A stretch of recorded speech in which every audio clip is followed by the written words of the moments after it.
Bueno, bienvenido y bienvenida a todos. Estamos acá en la UTN de Tucumán. Me está visitando Sebastián Arbona de Quinto Impacto.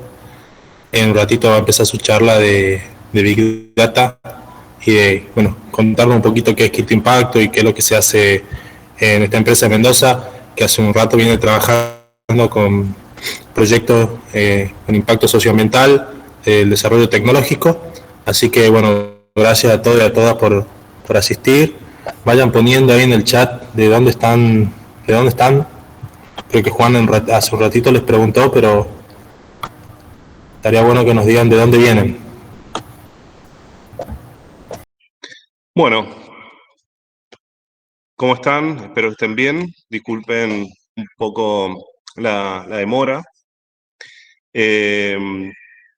Ahora voy a compartirles pantalla y arrancamos la charla. Bueno, un poquito lo que les estaba comentando es, primero vamos a dar inicio a la charla de Big Data. Te voy a comentarles un poquito sobre el ecosistema de tecnología que conforman el Big Data, muy básico, una charla inicial. También comentarles un poquito sobre Quinto Impacto, y antes de eso, nada, quería darles las gracias a Patricio y a Juan, quienes son de Tucumán, trabajan en Quinto, trabajan también en la UTN, y nos ayudaron a organizar la charla, también a la Universidad Tecnológica Nacional, que siempre nos abre las puertas a los exalumnos para hacer este tipo de eventos. Y por último a ustedes, agradecerles la paciencia, pedirles disculpas porque arrancamos un poquito demorado. Y bueno, espero que disfruten y les sirva la charla, ¿no? Bueno, vamos a arrancar por presentarme. Yo soy Sebastián Arbona, ustedes están remotos, estoy sentado, me ven de acá para arriba con ropa, pero soy la persona de figura ahí, antes de dedicarme al desarrollo, ¿no? Yo soy ingeniero en sistemas de información, egresado de la Universidad Tecnológica Nacional. Soy máster en Data Management e Innovación Tecnológica, egresado de la Universidad de Barcelona. Soy docente también en la Cátedra de Ingeniería de Software eh, en la Universidad Nacional de Cuyo. Bueno, soy fundador y director de tecnología en Quinto Impacto, y también soy fundador y arquitecto de software en Epiliquid, ¿no? Son dos empresas de Mendoza, ¿no? Dos empresas nacieron en Mendoza, ¿no? No son de Mendoza. Bien. Entonces vamos a arrancar con Big Data, ¿no? Enseguida después les cuento qué es Quinto Impacto y qué es Epiliquid, ¿no? Pero arranquemos con la charla técnica, ¿no? Vamos a hablar de Big Data. Para comenzar hablando de Big Data, les voy a pedir que pensemos lo que sucede en un segundo de Internet, ¿no? En un segundo de Internet se generan, por ejemplo, en 60 segundos de Internet se generan, por ejemplo, 1.3 millones de logins en Facebook, se envían 19 millones de textos a través de WhatsApp, se generan más de 764.000 horas se ven 764.000 horas de películas en Netflix, ¿no? Y el dato que quizás interese más es que eh, en Tinder, por ejemplo, se generan 1.6 millones de match, ¿no? En estos segundos. Es decir que para cuando terminemos la charla van a ver como 3.200 millones de match hechos en Tinder, por lo tanto no hay excusas para estar soltero, ¿no? Bien, entonces a lo que vamos es que esto tiene que ver con el crecimiento y el volumen de la información, ¿no? Nosotros hoy, en estos últimos años, la humanidad ha generado más información que a lo largo de toda la historia de la humanidad, ¿no? En los últimos años nosotros hemos generado muchísima más información que a lo largo de toda la historia de la humanidad, ¿no? Y esto tiene que ver, bueno, con la tecnología, ¿no? Tenemos hoy, esto que contábamos, hay un montón de tecnologías generando información y guardando información y analizando información. El crecimiento de los dispositivos móviles, ¿no? Hoy la vida conectada, tenemos en nuestros bolsillos computadoras que están todo el tiempo también traqueando, midiendo y generando información, las redes sociales, el comercio electrónico, el Internet de las cosas, porque como no era suficiente información la que generábamos nosotros estando conectados todo el día, hoy nuestra licuadora genera información también y la envía a Internet para analizarla. Y por supuesto, bueno, criptomonedas, blockchain, ¿no? Todo está siendo enviado y todo se está procesando y todo está dejando rastros o está dejando información la cual en algún punto es interesante para analizar, o sirve analizarlo, o sirve usarlo, ¿no? Y la tendencia de esto es que va a seguir creciendo el volumen de información que nosotros generamos, porque, digo, en el último año la cantidad de móviles aumentó en el mundo un 63%, un 87% de las tablets, un 30% de las compus portátiles, y un 113% los dispositivos máquina-máquina, son esta licuadora conectada a Internet que genera información, ¿no? Entonces, el Internet de las cosas, también como está en auge, digamos, en estos últimos, en los próximos años va a crecer o va a ser tendencia en generación de información, ¿no? Bien, ¿hasta acá vamos bien? ¿Se entiende? ¿Me escuchan? Pato, avísame si alguno dice que no. Sí, perfecto. Bien. Todo bien. Perfecto. Entonces, ¿qué es el Big Data, no? Big Data tiene que ver con esto que estábamos hablando, ¿no? Nosotros estamos generando un volumen inmenso de información, y ese volumen inmenso de información necesitamos procesarlo en un tiempo relativamente real. Muchas veces lo tenemos que analizar en tiempo real, otras veces en tiempos, necesitamos tener en muy poco tiempo información procesada, ¿no? Y lo otro, que tiene que también que ver con la tendencia, es que estamos generando información que no está del todo estructurada, ¿no? Entonces, estas tres características, que ya las vamos a ver bien, generan un problema para las tecnologías vigentes, o las tecnologías que hasta ahora, o hasta hace un tiempo atrás, estaban vigentes para analizar información, ¿no? Esas tecnologías, por algún motivo, no por algún motivo, por estos tres motivos, no son buenas para analizar este volumen o información de estas características, ¿no? Entonces, esto conforma lo que se llaman las 3B del Big Data. Si buscan hoy información, de ahí como 5B, pero bueno, nada. A medida que le meten marketing a las charlas, aparecen más B. En verdad, digo, inicialmente todo esto surge por estos tres problemas, ¿no? Tenemos información que tiene mucho volumen, necesitamos procesarlas en tiempos relativamente cortos, y hay mucha variedad en información, ¿no? Tenemos datos estructurados y semiestructurados, o directamente no estructurados, ¿no? Son datos, estas 3B conforman lo que se llaman datos complejos. Esos datos complejos son difíciles de procesar o imposibles de procesar con las tecnologías que estaban vigentes, ¿no? Entonces, ¿cuáles son las limitaciones que tiene o que tenía la tecnología que estaba vigente, ¿no? Eso un poquito es lo que vamos a analizar ahora en las próximas, diapositivas. Iba a decir filminas, pero siempre me molestan cuando digo filminas, bueno, existen. Entonces, bien, uno de los problemas que tiene la tecnología vigente es que están armadas o estaban pensadas para lo que era el escalamiento vertical, ¿no? ¿Qué es el escalamiento vertical? Yo tengo una base de datos que procesa información, necesito procesar o darle más poder a ese motor de base de datos, y ¿qué es lo que hacía? Y aumentaba la RAM, aumentaba el disco, aumentaba el procesador, ¿no? Es decir, que ponía una máquina más grande.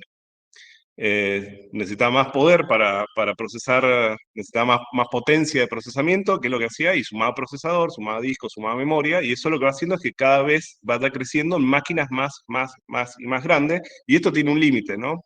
Va a haber un punto donde esa máquina no va a poder crecer más, ¿no? Eso es escalamiento vertical, ¿no? Yo voy aumentando la capacidad en términos de aumentar la capacidad de esa computadora, ¿no? ¿Hasta ahí me siguen? ¿Vamos bien? ¿Pato? Sí. ¿Está todo Sí. bien? ¿Sí? Sí, sí. Me chamudo el pato, porque no ve el pato presiente que vamos bien. Bien.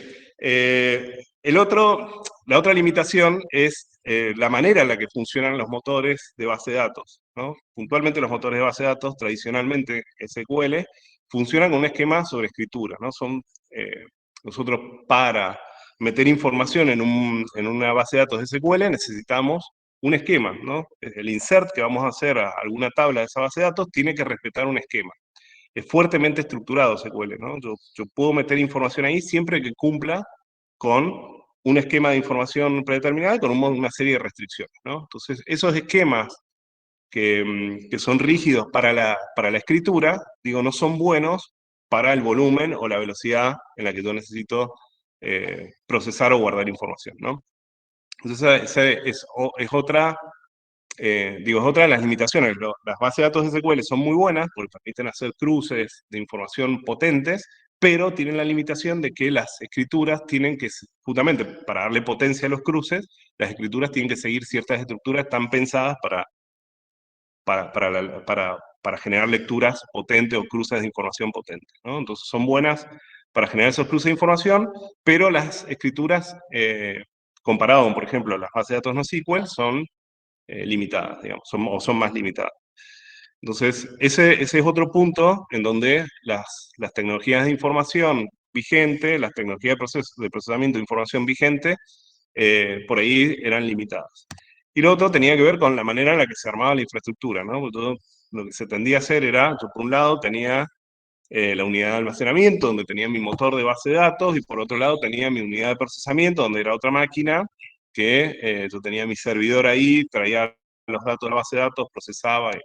Bueno, esa infraestructura que era un estándar hace 10 años atrás, digo, terminó siendo un cuello de botella para este escenario. Digo, es buena para otros escenarios, para este escenario donde tengo volumen, variabilidad y velocidad, o en otras palabras, datos complejos, termina generando un cuello de botella, ¿no? Entonces, digo, esa mezcla lo que generó es que, o esas limitaciones lo que generó es que las tecnologías vigentes hicieran agua para procesar esos volúmenes de información variable o esos datos complejos, ¿no? Entonces, ahí es donde nace el Big Data, ¿no? Lo que se llama Big Data. Big Data es un conjunto, un ecosistema de tecnologías que lo que hacen es solucionar estas limitaciones, ¿no? Lo primero que solucionan es esto que hablábamos recién del escalamiento del software, del escalamiento vertical, ¿no? Trabajan con otra filosofía, tiene que ver con escalamiento horizontal. Si yo necesito más potencia de procesamiento, no genero, no busco una máquina más grande, sino que busco sumar máquinas. Entonces voy armando clúster de máquinas que quizás no sean máquinas potentes, pueden ser un clúster de máquinas mediocres, pero la suma de un montón de máquinas me genera mucha más potencia quizás que ir escalando de manera vertical sobre una misma máquina. Y lo bueno del escalamiento horizontal es que no tiene límites. Digo, yo puedo sumar tanto procesamiento como quiera. La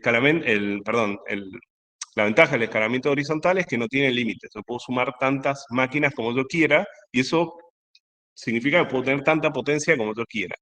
El escalamiento vertical tiene un límite, ¿no? Porque va a haber un punto donde la máquina no me va a entrar en el edificio para meter la cantidad de RAM que necesito meter, o la cantidad de discos que necesito meter, o la cantidad de procesadores que necesito meter.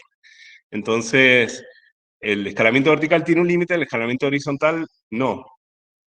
Entonces, puedo meter tantas máquinas como quiera en ese clúster y generar mucha potencia, mucha más potencia de la que generaría con el escalamiento vertical.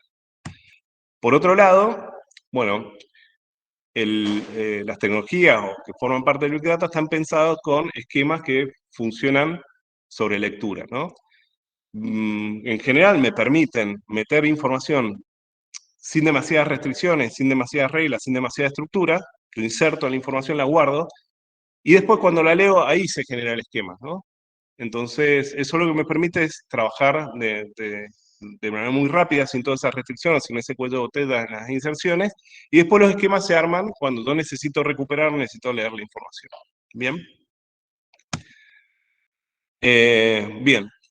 Y la infraestructura, digo, este problema que teníamos en donde teníamos las unidades de procesamiento, la unidad de procesamiento separada de la unidad de almacenamiento, se soluciona porque ahora vamos a ver un poquito más cómo funciona Hadoop o cómo funcionan algunas de estas tecnologías de Big Data, pero lo que hacen es tener el procesamiento unido al almacenamiento. Entonces, no generan ese cuello de botella de transferencia de información que se generaba con las infraestructuras tradicionales. ¿Bien?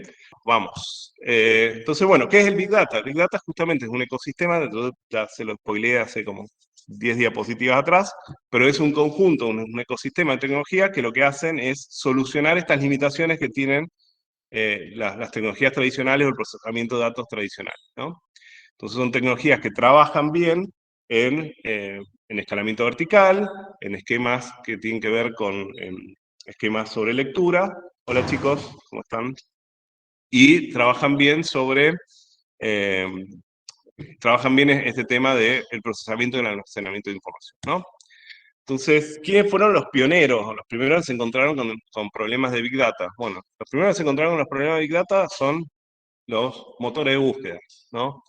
hace un montón de años atrás, los primeros motores de búsqueda se encontraron estos problemas, ¿no? Era tanta la cantidad de webs que iban surgiendo y era tan difícil de analizar esa información, porque no es información que estuviese estructurada, entonces el volumen era grande y los tiempos de respuesta tenían que ser cortos, porque cuando yo busco en un buscador necesito que rápidamente me tiren los resultados. Los primeros que se encontraron este problema fueron los buscadores.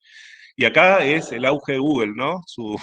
Google aportó muchísimo a lo que es Big Data hoy, ¿no? Hay dos tesis, dos papers de Google que fueron los que dieron inicio a todo el procesamiento, a todo lo que es el Big Data, ¿no?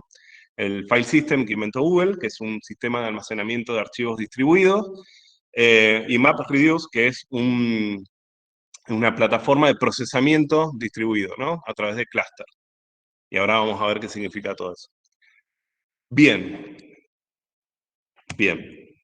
Bueno, entonces vamos a ir con Hadoop, ¿no? Hadoop es el papá de Big Data, si me preguntan a mí, o es la tecnología que facilitó un montón este procesamiento distribuido. Está hecho, lo hizo, o sea, está liberado en la fundación Apache de código abierto, está hecho en Java. Se conforma o está compuesto de dos grandes componentes, el Hadoop File System, que es un sistema de almacenamiento de archivos distribuido, y MapReduce, que es un sistema de procesamiento distribuido. Y aparte, digo, procesamiento distribuido y paralelo, digo, me permite utilizar un clúster de procesamiento para resolver preguntas complejas, digamos, en paralelo. Aparte, Hadoop puede funcionar en hardware commodity, ¿sí? En hardware barato, ¿sí? No necesitamos grandes computadoras o servidores con grandes capacidades de procesamiento, sino que lo que necesitamos es un clúster, ¿no? Esto de que hablábamos recién del escalamiento horizontal, en lugar de tener una megacomputadora, necesitamos un par de computadoras con capacidades mediocres para procesar la información, ¿no? La potencia está en el clúster y no, o sea, está en el escalamiento horizontal y no en la potencia de cada uno de los nodos. Bien, entonces un poco para comentarles o contarles cómo funciona Hadoop, que es como una tecnología central en lo que es Big Data. Después hay un montón de implementaciones de Hadoop que también les voy a contar, pero vamos a entrar en algunos conceptos. ¿Qué es un clúster? ¿No? Un clúster es un conjunto de computadoras que se comportan o funcionan como si fuese una única computadora, ¿no? Para el usuario es transparente. No sabe el usuario si detrás está respondiendo uno o le están respondiendo 10 computadoras. Eso es un clúster, ¿no? Dentro del clúster tenemos una composición o un funcionamiento que puede ser a través de comportamiento maestro-esclavo. ¿Qué significa esto? Y dentro del clúster podés tener una computadora que funcione como maestro y otras computadoras que funcionen como esclavo. Las computadoras que funcionan como maestros son las que orquestan, las que coordinan las tareas o las que generan, las que hacen que el clúster funcione o lleve adelante ciertas tareas, ¿no? Son computadoras que orquestan las tareas que van a ejecutar los esclavos, ¿no? Entonces, nosotros habíamos dicho que Hadoop tenía Hadoop File System, que es el sistema de archivos distribuidos, que funciona sobre un clúster. En ese clúster, el Hadoop File System también tiene un maestro, que es el name node, y un esclavo, que es el data node. ¿Sí? El almacenamiento de información en Hadoop se efectúa en un clúster, se efectúa de manera distribuida. Yo guardo un archivo, y en verdad no lo estoy guardando en una máquina, estoy guardando quizás en 10, en 100, en 10, en miles, ¿no? No sé lo que hay detrás. Para mí lo guardo en un disco duro, en verdad ese archivo se divide en un montón de partes y se guarda en un clúster, ¿no? Quien sabe cómo está dividido y cómo se tienen que recuperar los archivos es el maestro, ¿no? El main node. Y los nodos esclavos son los que tienen esos pedacitos de información y son los que le van a devolver al maestro la información cuando la pide. Y MapReduce, que era el procesamiento de esa información distribuida, también funciona con un esquema de maestro-esclavo, en donde el maestro se llama job tracker y el esclavo se llama task tracker, ¿no? Entonces, de la misma manera, ¿no? Cuando tengo que efectuar una tarea en un clúster, el maestro es quien sabe qué pedacito de tarea le van a dar a cada uno de ustedes, ¿no? Después cada uno de ustedes, ahora los señalo a ustedes, los tengo acá,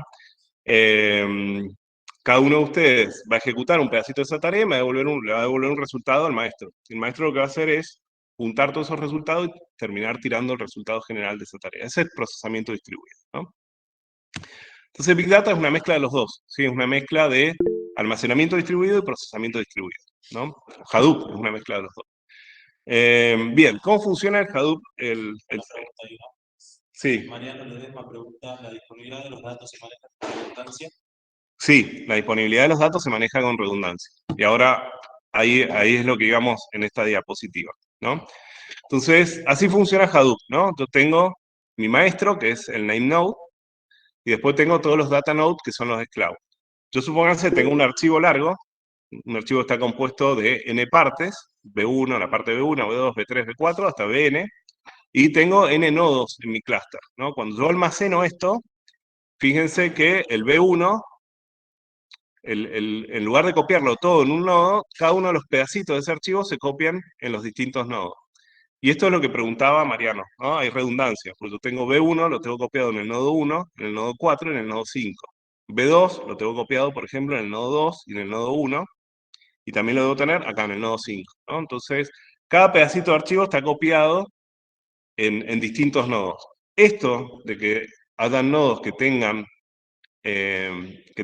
repetidas piezas de información se llama redundancia. Y eso sirve para la tolerancia a fallo. Ahora les voy a explicar cómo funciona. En este caso, fíjense que cada nodo está 3 veces. Eso significa que tengo un factor de redundancia o replicación igual a 3, ¿no? ¿Qué me asegura esto? Y que se me pueden caer 2 servidores y va a seguir andando, ¿no? Ya si se caen 3, ya no puedo asegurar que esto siga funcionando, puedo perder información. Bien. Y fíjense que también puedo hacer redundante el maestro, ¿no? O sea, puedo tener un nodo principal, un nodo secundario, digo, el máster también lo puedo hacer redundante. ¿Por qué? Porque si se me cae el máster, termina siendo, digo, si se me cae el máster y no lo tengo redundante, digo, se cae se cae todo el clúster, ¿no? Entonces también puedo generar redundancia ahí. ¿Para qué me sirve la redundancia o el factor de replicación? Para la tolerancia a fallos. Esto como yo ya les spoileé recién, ¿esto para qué sirve? Sirve, cuando si se cae un nodo, yo con un factor de replicación igual a 3, se pueden caer 2 nodos y yo sigo funcionando. Digo, 3 nodos ya no lo puedo, o ya no lo podría, no podría asegurar que no pierdo información, ¿no? Pero hasta 2 nodos se pueden caer. Entonces, vamos a suponer que se cae el nodo 1, fíjense, el data node 1, lo pongo en gris, se cayó, eh, el, el- el nodo principal, el master, el name node, lo que hace es un latido, ¿no? Lo que hace es pegarle, mandarle un ping a cada uno, perdón, es al revés. Los data nodes se reportan al name node diciendo, che, estoy bien, estoy bien, estoy bien, estoy bien. Cuando yo no recibo ese latido por mucho tiempo, cuando el master no recibe ese latido por mucho tiempo, supone de que ese nodo se cayó, ¿no? Si ese nodo se cae, lo saca del clúster. Y fíjense acá, se cayó el nodo 1. El nodo 1, ¿qué información tenía? Ahí tenía B1, B2 y B3. Entonces, cómo sigo operando ese clúster si yo necesito tener esa información? Y la tengo replicada. Entonces, puedo utilizar el nodo 2, el nodo 3 y el nodo 5, ¿no? Para reponer esta información que yo perdí, ¿no? Entonces, cada vez que alguien necesite información que le iba a pedir al nodo 1, y la va a sacar del nodo 2, del nodo 3 o del nodo 5, que son los que tienen copias de esas partes de información. ¿Se entiende? Bien, genial. ¿Hay alguna duda, Pato, ahí en el chat? ¿Venimos bien? Perfecto, perfecto. Bien, entonces, así funciona Hadoop File System, ¿no? El nodo principal va recibiendo reporte de cada uno de los nodos esclavos para ver el estado, si están en línea o no. Cuando se cae uno, nada, él tiene la estructura. Respecto a tu hidratación, nomás, pero ya lo sabes. Sí, sí, bueno, tengo un problema con la Coca Light. Bien, perfecto. Lo mismo, se llega a caer el nodo principal, bueno, el que va a orquestar es el nodo secundario, el name node secundario, ¿no? Bien. Bien, y acá es como queda el clúster una vez caído. A ver, si ese fallo se prolonga en el tiempo, es decir, pasa el tiempo y nunca se reincorpora el nodo 1, el datanode 1, el clúster termina eliminándolo, termina diciendo, bueno, se cayó, es una caída prolongada, no cuento más con este nodo y lo baja, ¿no? Y bueno, cuando lo baja, reconfigura el clúster con los nodos que tiene y con la información que tiene, ¿no? Entonces, esa información que tenía el nodo 1 la almacena en el nodo 3, en el 2 y en el 4, ¿no? Y bueno, con eso sigue teniendo un factor de replicación igual a 3. Si es que yo no agrego ningún nodo nuevo al clúster. ¿Bien? Bien.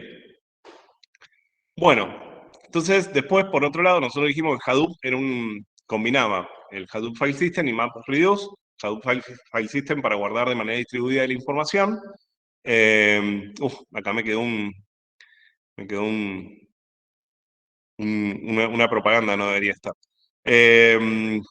Entonces, Hadoop File System almacena de manera replicada la información y MapReduce lo que hace es el procesamiento distribuido de esa información. O sea, yo almaceno de manera distribuida la información y también el procesamiento lo hago de manera distribuida, ¿no? Es decir, que no uso una sola máquina para responder alguna pregunta que tengo que hacer sobre esa información, sino que uso un clúster de computadoras que van a operar de la misma manera o de una manera similar a cómo funciona el almacenamiento, ¿no? Esa tarea se la van a dividir entre todos y cada uno va a ejecutar una pequeña porción de esa tarea. Bien, entonces acá tenemos JobTracker, que lo que hace es orquestar esa tarea. JobTracker le voy a hacer una pregunta compleja, y JobTracker va a dividir esa pregunta compleja en tareas chiquititas, y esa tarea chiquitita se la va a pasar a cada uno de los nodos del clúster. Cada uno de los nodos del clúster, con su información, va a responder, esa pregunta, y le va a pasar, cada uno de los task tracker va a pasar su resultado parcial al JobTracker. JobTracker va a unir todo eso y va a responder, eh, va a responder la pregunta general. Bien, bueno, vamos a un ejemplo fácil, digamos. Quiero ver quién es el jugador más mediático, ¿no? Yo tengo un montón de portales de noticias, N o tantos portales como yo quiera. Tengo en el medio un proceso que lo que hace es analizar el HTML de esos portales para ver si están hablando, de qué están hablando, ¿no? Y eso lo manda a Hadoop. Hadoop guarda esas noticias de manera distribuida, como vimos recién, haciendo con un factor de replicación determinado y en un clúster. Y después, nada, yo quiero saber cuántas páginas, quién es el jugador, perdón, ahí está, quién era el jugador más mediático, ¿no? Entonces yo quería saber quiero saber de los jugadores de fútbol, de quiénes son de los que más se hablan, ¿no? Eso es lo que quiero saber. Entonces, JobTracker tiene una tarea para ejecutar en donde va a analizar cada uno de esos contenidos y va a sacar, bueno, cuántas veces se mencionan a distintos jugadores de fútbol, ¿no? Entonces, ¿qué es lo que hace? Esa tarea se pasa a cada uno de los nodos del clúster, cada uno de los nodos del clúster con su información o con la información que tiene asignada, saca esas cantidades de menciones que tienen cada uno de los jugadores. Esos resultados parciales se pasan al JobTracker y JobTracker hace la sumatoria o hace la compilación de eso, en este caso una sumatoria, en otros casos será otra cosa, une esos resultados y responde, ¿no? Entonces, digo, ¿qué tan rápido podemos hacer esto y cuánta información podemos analizar? Y depende del nodo, ¿sí? ¿Cuántos portales de noticias puedo analizar? Todos los que quiera, dependiendo del tamaño de mi clúster de almacenamiento. ¿Qué tan rápido puedo responder esas preguntas o las preguntas que yo tenga? Y depende también de mi clúster de procesamiento, ¿sí? Mientras más computadoras tenga yo ahí, más potencia tengo para analizar esa información. Más chiquitas van a ser estas tareas, o sea, más chiquito va a ser el volumen de estas tareas, más rápido me va a responder cada uno de los task tracker, más rápido yo puedo dar ese tiempo de respuesta, ¿no? Un poquito así es como funciona Hadoop y el tema este de Big Data, ¿no? Bien, entonces yo lo que les decía, o lo que les mencionaba recién, que Big Data es un ecosistema de tecnologías, ¿no? En este caso estamos hablando de Hadoop porque, digo, es como uno de los primeros desarrollos, uno de los desarrollos más importantes, si se quiere, dentro de lo que es el ecosistema de Big Data, pero hay un montón de cosas desarrolladas para Big Data, hay un montón de tecnología en un montón de lenguajes, ¿no? Un poquito el ecosistema de Hadoop, está armado por el Hadoop File System, que es este sistema de almacenamiento distribuido, MapReduce o YARN, que es son las tecnologías de procesamiento en paralelo o procesamiento distribuido. Bueno, también tenemos HBase, que es una base de datos NoSQL orientadas a columnas.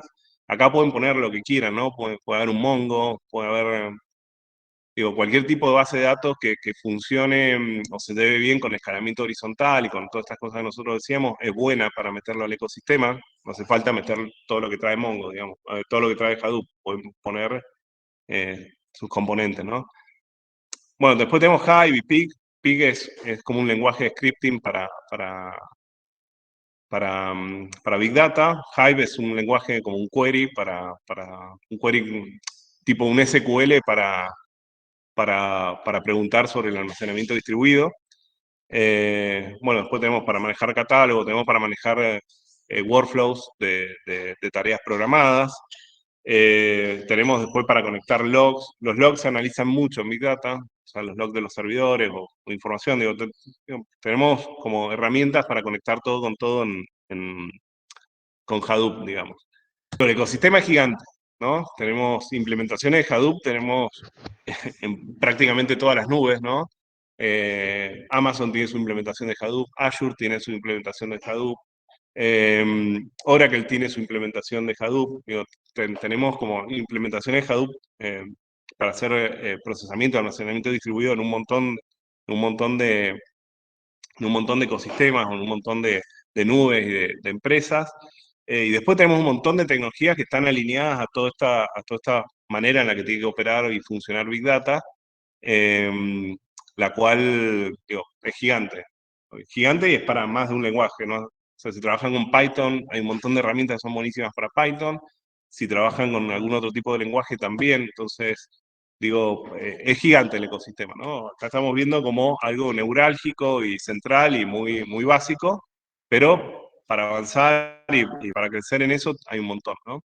Y esto va de punta a punta, ¿no? Big Data es como uno de los nodos iniciales de esto, pero todo esto después termina o en sistemas de información, o terminan en Business Intelligence, o terminan en otras plataformas que se conectan a todo esto, ¿no? O sea, nosotros podemos tomar información que sean datos complejos, como habíamos explicado, procesarlos, limpiarlos, cruzarlos, y que esto termine en un Business Intelligence con Qlik o con alguna herramienta que esté ahí, o en un sistema de información que utilice esa información ya cruzada para hacer cosas, ¿no? Bien, y por último, bueno, les doy un ejemplo, ya les di un ejemplo inventado, el de Messi y los jugadores de fútbol. Les doy un ejemplo que hacemos en Quinto y que trabajamos en Quinto, un ejemplo de la vida real, ¿no? Quinto, hay un proyecto que se llama EpiLiquid, poco lo mencioné al principio de la charla. Yo soy arquitecto de software en esa empresa, soy fundador y arquitecto de software. Básicamente lo que hacemos en EpiLiquid es usar Big Data para, usamos Big Data para encontrar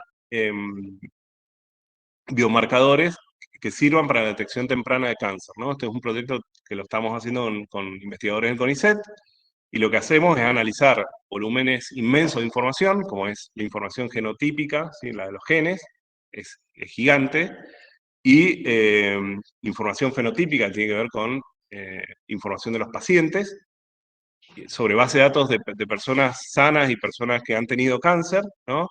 Y aplicamos técnica de Big Data para hacer cruces de información en base de datos que cumplían con esto que habíamos hablado de las 3B, ¿no? Necesitamos tiempo de respuesta rápido, los volúmenes de información son gigantes, y aparte la información es,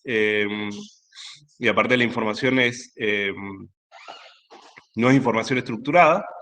Entonces, de estos cruces de información, nosotros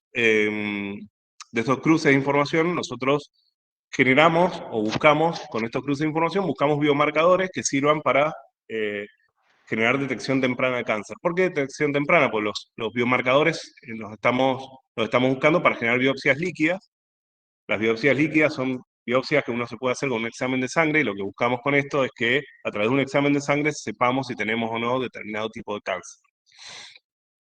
Y esto es buenísimo, porque hoy para saber si tenemos o no determinado tipo de cáncer, básicamente nos tienen que operar, ¿no? Entonces, digo, por eso también se detecta muy tarde el cáncer y por eso es nocivo. Cáncer, si nosotros lo atacamos a tiempo, hay un 90% de posibilidades que nos curemos y que lo eliminemos definitivamente al cáncer. El problema es que cuando se detecta tarde. Entonces, digo, el desarrollo o el Big Data aplicado a esto es como súper importante porque persigue una meta muy importante, digo, a nivel y de escala global, digo, tiene un impacto global lo que nosotros estamos haciendo. Entonces, bueno, básicamente lo que hacemos ahí es analizar información, lo que me contaba, hay base de datos.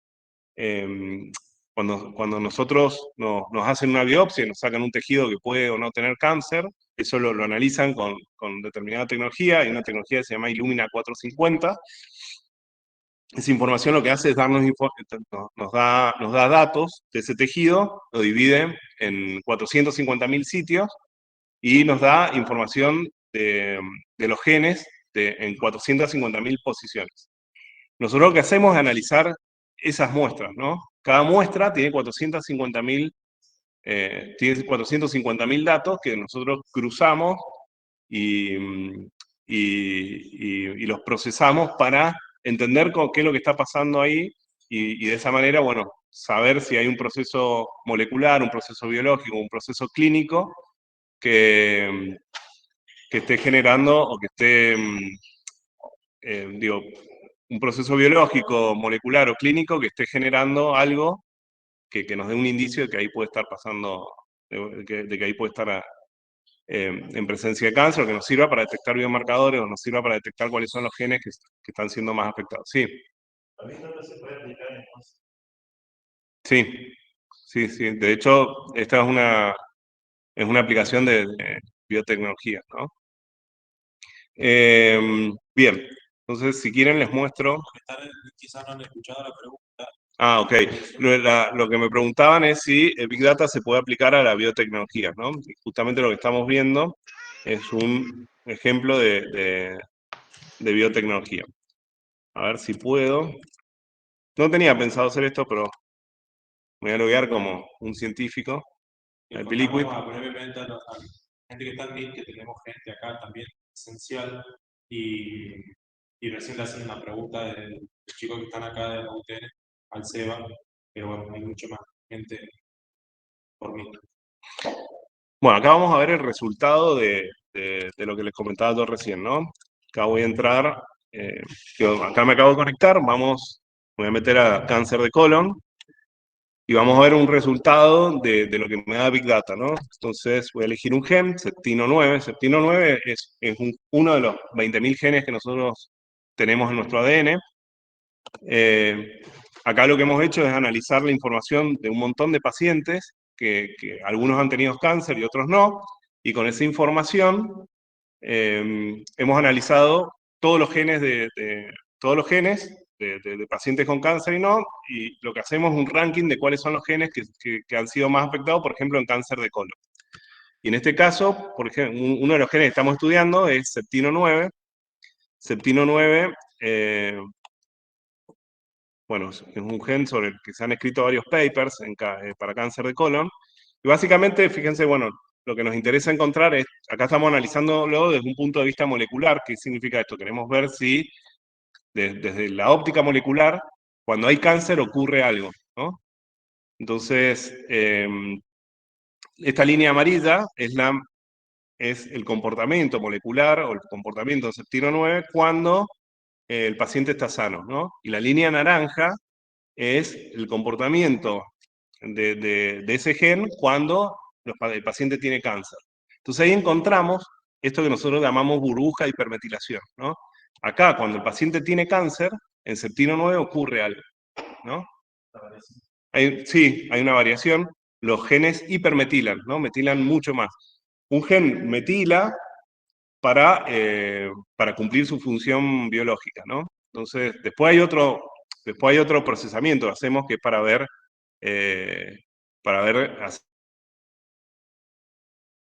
analíticamente, digo, hay un montón de cruces, después clínicamente también tenemos que hacer otros cruces, y la sumatoria de todos esos cruces nos van a dar cuáles son los genes que hay que darle bola en cáncer de colon, cuáles son los genes que hay que darle bola en cáncer de mama, o bueno, los tipos de cáncer, ¿no? Ovario. Ahora estamos estudiando cáncer de colon y estamos estudiando cáncer de mama, ¿no? Entonces, después, bueno, hay varias cuestiones, ¿no? Que le hemos ido agregando al Big Data. Por ejemplo, no sé, acá el tema de los leucocitos, esta línea azul que figura acá. Esta línea azul que figura acá tiene que ver con los leucocitos. Los leucocitos, ¿qué cosa? Glóbulos blancos. Claro. El principal contaminante, cuando se toma una muestra, cuando toman una biopsia, se rompen tejidos, y esos tejidos lo que generan es, se rompen glóbulos blancos y eso contamina la muestra. Los glóbulos blancos pueden darnos un resultado, o sea, nos puede generar un área de hipermetilación cuando no la hay, cuando es contaminación. Entonces lo que nosotros hemos hecho, por ejemplo, parte de lo que hace el Big Data es analizar cómo están los glóbulos blancos para que no tener un falso positivo ahí. Fíjense que en esta área de hipermetilación que encontramos acá, los glóbulos blancos están bajos. O sea que no es un área de hipermetilación generada por contaminación de leucocitos, sino que es digo, es porque verdaderamente está pasando algo ahí. Después, bueno, no sé, hemos hecho, por ejemplo, el promedio de todos los cánceres, ¿no? El promedio de todos los cánceres, que es PanCáncer, de la base de datos de todos los cánceres, hemos intentado hacer lo mismo, y fíjense también, este evento está ocurriendo solamente en cáncer de colon. Fíjense que en la media de todos los cánceres no pasa esto. Entonces, esa hipermetilación está pasando cuando hay cáncer de colon solamente. Entonces, bueno, son indicios que nos va dando el Big Data para que los científicos después trabajen en el armado de las sondas y en el armado de las biopsias líquidas y de los biomarcadores, ¿no? Bueno, este análisis lo hemos hecho para los 22.000 genes que tiene. Un segundo, vamos a borrar. Vamos a probar otro gen. No, ven ahí, graphs, fíjense, perdón, borré la medida. Graph es otro de los genes, ¿no? Tiene también otro comportamiento, acá pasa algo, ¿no? Acá tenemos una burbuja de hipermetilación, también es propia de cáncer de colon, y bueno, nada, ahí vamos armando nosotros con esto. Después Big Data lo que hace es también es analizar desde todos estos puntos de vista, molecular, biológico, clínico, cada uno de los genes para ver qué es lo que está pasando y armar un ranking de, bueno, para cáncer de colon, cuáles son los genes que más impacto tienen, para cáncer de mama también, y sobre eso después, bueno, el equipo científico construye las ondas para armar los biomarcadores y todo, ¿no? Este es un proyecto que recibió una inversión de $500.000 de CITES, digo, un proyecto ya no está en fase de idea, digamos, es un proyecto real que se está ejecutando y que lo estamos haciendo desde Argentina y desde Quinto, ¿no? Bien, y en el cual se aplica Big Data, que era un poco el centro, el foco de la presentación, ¿no? Entonces, estas técnicas que muestro acá son técnicas que hemos utilizado para generar esta base de datos, generar estos cruces de información, por ejemplo, con información de los genes y con información de... Mariano, hace una pregunta. Sí. Para nuestros gráficos, ¿cuántos datos se necesitan en especial para representar una web en librería de Python? Bueno, los gráficos que vimos recién, están armados con una librería de JavaScript, digamos, e igual a las librerías de Python o es igual a la... No necesitamos nada, que es la magia de Big Data, ¿no? O sea, se hace todo en otra capa, todo el trabajo pesado se hace antes y acá ya está procesado ese trabajo. De hecho, está guardada la información en un Mongo, tal cual la tiene que mostrar la pantalla, o sea que el procesamiento que hay detrás de eso es nada. Bueno, perdón, algo que por ahí también estaba bueno mostrar. Vamos a ir a Septino 9, ya que le estamos usando, perdón Emma, si estás viendo la charla, estoy usando tu usuario, NepiLiquid. Ahí voy a cargar esto. Y esto, bueno, esto también digo, acá fíjense, parte de lo que me resuelve Big Data es que me dicen todos los lugares de ese gen en donde hay burbujas de hipermetilación. Y después lo que está bueno esto es que me puede llevar al ADN. Todo lo que está acá abajo, todas estas letras que ven acá abajo, es la secuencia de ADN del gen, ¿no? Y ahí yo hice clic y me llevó a donde está la burbuja, donde está esa burbuja, lo que está pintado en naranja es la burbuja de hipermetilación a la que yo le hice clic. Lo que está marcado acá en negro son secuencias de restricción que le interesan analizar a los científicos, ¿no? A los científicos les sirve que dentro de las burbujas que nosotros detectamos estén estas secuencias GCGC, perdón. Pero bueno, eso tiene que ver con lo que están haciendo ellos. Pero bueno, fíjense que también parte de lo que traemos, fíjense, es una base de datos sin ninguna estructura, ¿no? Son un montón de secuencias de ADN que están ahí, y sobre esa secuencia de ADN tenemos que hacer preguntas y tenemos que resolver cosas, ¿no? Eso es parte de lo que esto tirado en un SQL se rastra, ¿no? O sea, no está hecho de SQL para esto.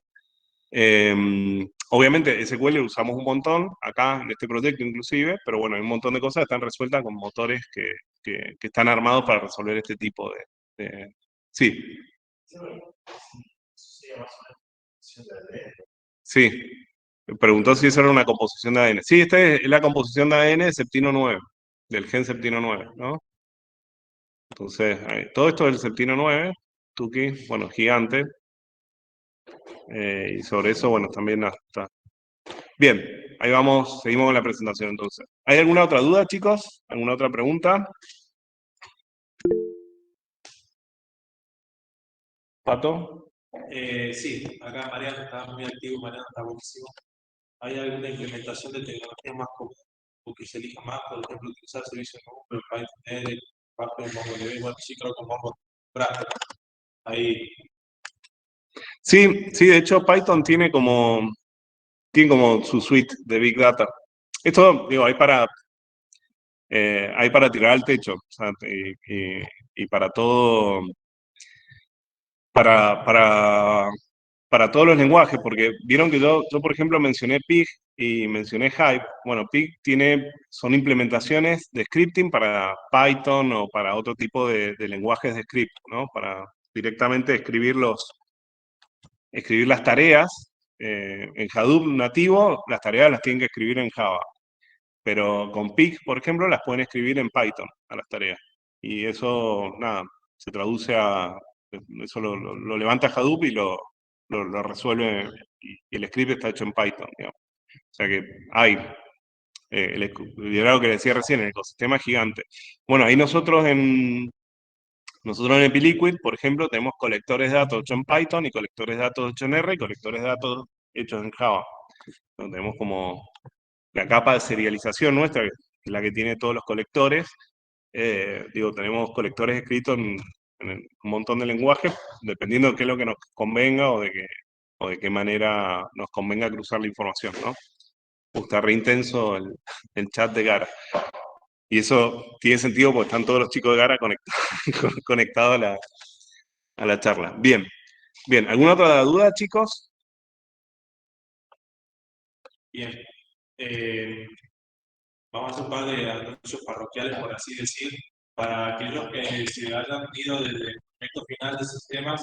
Voy a dejar un código de registro con los créditos, y después le voy a dar también para que mi compañera de quinto, Caro, deje su mail para los que están presentes y quieran